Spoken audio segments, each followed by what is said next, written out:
Architect of Alignment, the full framework introduction. The framework. This is the system I use to map alignment across people, organizations, and entire cultures.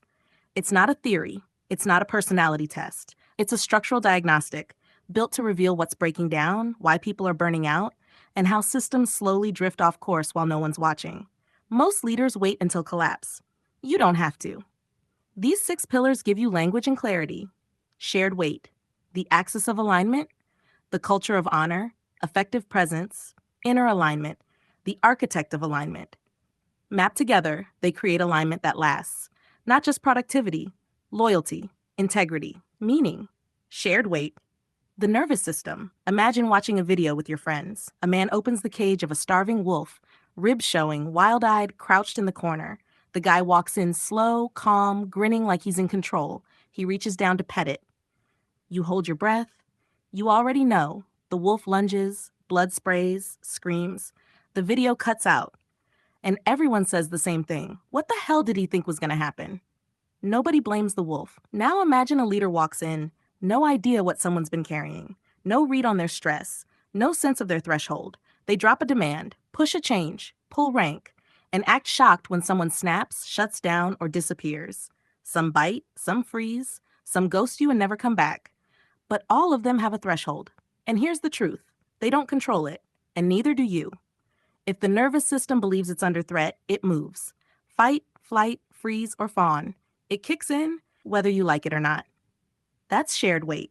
If you ask for effort, you help carry the cost.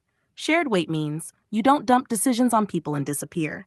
You don't pull rank, then expect trust. You don't create pressure, then act surprised when someone shuts down. It's not soft, it's structure. Skip it, and you don't get growth. You get damage that never gets talked about, and a trail of people who never trust you again. Effective presence. Effective presence is the practiced art of being fully attuned to others, not to manipulate or persuade, but to honor. It means listening so closely people feel seen before they finish speaking. It means remembering small details because they matter. It means caring, not performatively, but with depth. Molly Bloom became legendary for this. In a room full of ego and money, she remembered birthdays, sick family members, what someone ordered the last time they were there. She noticed. She made people feel known. That's why her rooms worked. Not because of power or control, but because her presence created emotional safety. Effective presence makes teams, rooms, and relationships hum with trust. It's not loud, but it's unmistakable. The axis of alignment, realign or rot. Every vision drifts. It doesn't matter how clear you were at the start. If you don't realign as you go, you'll end up miles off course. This is the axis. If you're 1 degree off at the start, you'll end up hundreds of miles away from where you meant to go. That's what happens in companies. That's what happens in marriages. That's what happens in life. You had a vision, you meant well, but you never checked your heading. The axis reconnects the top, vision, calling, values, to the bottom, execution, embodiment, everyday choices. When the axis is misaligned, it shows up as disengagement, resentment, burnout that never recovers, quiet quitting, a founder who doesn't recognize their own company. Most leaders push harder. They double down on the wrong problem. But the problem isn't always the team. It's the center. It's the axis.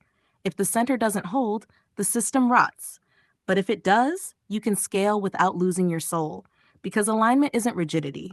It's returning. The culture of honor. The visibility of the soul. People don't leave because of money. They leave because no one saw them. Honor means naming weight. It means seeing people fully, not just functionally. It means telling the truth, especially when it's hard. Loyalty doesn't come from praise. It comes from being known. Honor is how you treat people when it costs you. Not flattery, not performance, but dignity. Visibility, real visibility, is leadership's sacred task. And you cannot fix what you refuse to map. Inner alignment, the war inside. Shared weight, the axis, the map, the culture, they all work, but they're external. True alignment has to go deeper. Inner alignment means your body, mind, and will are pointed the same direction. No more bracing. No more split. Most people have never felt it. The body is in survival mode. The mind is pushing. The soul is silent. This is the modern condition. The nervous system wasn't built for emails, vague relationships, and nonstop pressure. There's no resolution, no release, so the body stays locked. Inner alignment ends that war. The body calms, the mind listens, the will stops forcing, and the soul takes the lead again. It's not a vibe, it's not a feeling, it's structure. When it happens, you stop reacting, you stop needing validation, you just move, and the world moves with you. The architect of alignment map, truth in structure. This is the tool. This is how we map people, teams, systems, so alignment becomes visible, not just felt. Picture a rectangle. Inside it, a smaller one, identity and core values. 8 spokes radiate out like a wheel. Around the edge, environment, pressure, influence. The vertical axis never moves. Top, ember within and alignment. Bottom, life source and environment. This is the spine, calling to embodiment. The 8 spokes are 1. Core wounds, 2. Nervous system regulation, 3. Attachment style, 4. Love language, 5. Basic human needs, 6. Life source, bottom fixed, 7. Cognitive stack, decision style, 8. Calling and vow, everything moves through the center, that's identity. If it's weak, the whole system warps. We don't map people to label them, we map them to place them. Where they thrive, where they're wired to operate. This gives leaders clarity, and clarity builds loyalty. Loyalty lowers churn, and that stabilizes the system. Most dysfunction isn't sin, it's misalignment. Fix the structure, heal the identity, realign the system. Then people don't just survive, they come alive. There's a drive in the human soul more powerful than survival, more ancient than sex, deeper than the need for safety. It's the need to be seen, not admired, not envied, not watched like a spectacle. Truly seen. Seen with clarity, not illusion. Seen with weight, not performance. Seen in such a way that your presence matters because you are known, remembered, and understood. It's why Bonnie and Clyde kept returning home to Dallas, knowing the law was waiting. It wasn't recklessness. It wasn't ego. They were fully aware death was coming. They went back for the people who remembered their names before they were headlines. They went back to be seen. 2 weeks before they were killed, Bonnie gave her mother that now famous photo, Clyde holding her up on one arm, and her final poem, The Trail's End. She told her mama, "We both know it's coming." She asked to be laid in the parlor with a breeze through the window, so she could have one peaceful night before burial. And Clyde, quiet and solemn, said, "When I die, I'd like my headstone to say, 'Gone but not forgotten.'" They didn't ask to be excused. They asked to be remembered, and Billy the Kid was no different. After the Lincoln County War was lost, Tunstall and McSween dead, all the other regulators left. But Billy stayed. The poor people loved him. The Hispanics loved him. He had no family, no place to return to, but that corner of New Mexico was the only home he'd ever known. He stayed because he was still trying to belong. And when the law finally caught him and crowds gathered to see him brought in, he looked out and said, open quote, "Look at the people. Maybe they'll think I'm half human now. They thought me an animal before." Close quote. He wasn't pleading. He was naming something deeper. A longing to be known for who he really was. Not the myth, not the legend, but the boy who laughed, who would give the shirt off his back to someone who needed it.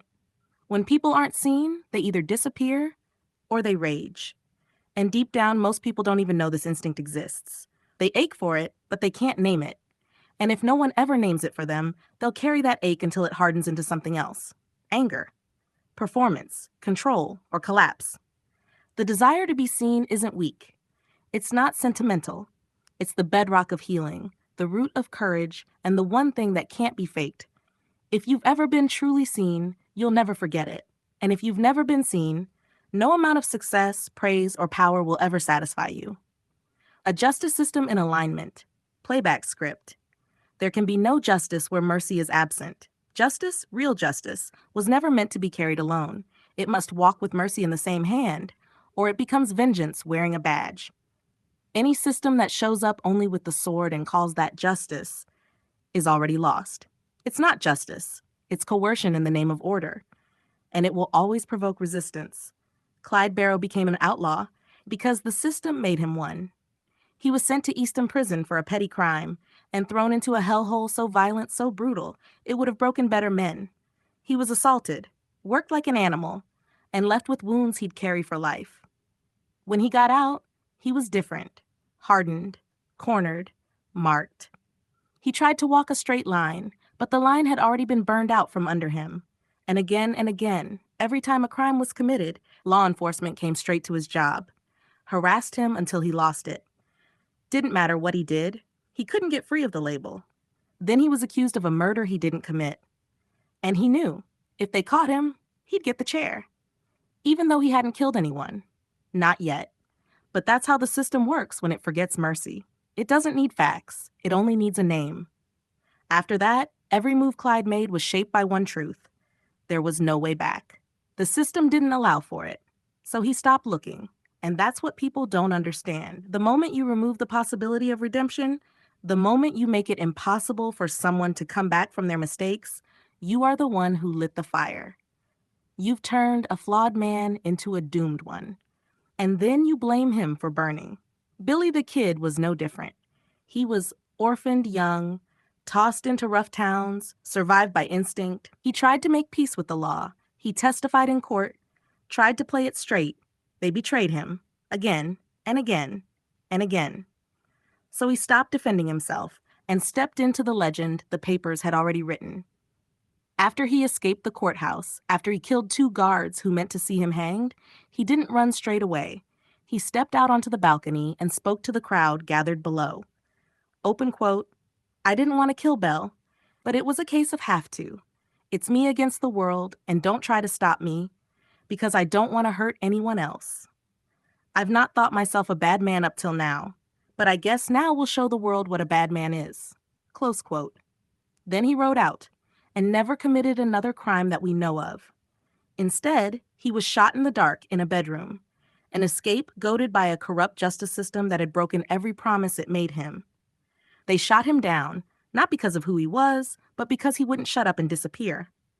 But even then, Billy never robbed a bank, never killed in cold blood. He was loyal to the poor, defended his friends, and stayed behind in a land where no one else remained, because it was the only place he'd ever been loved.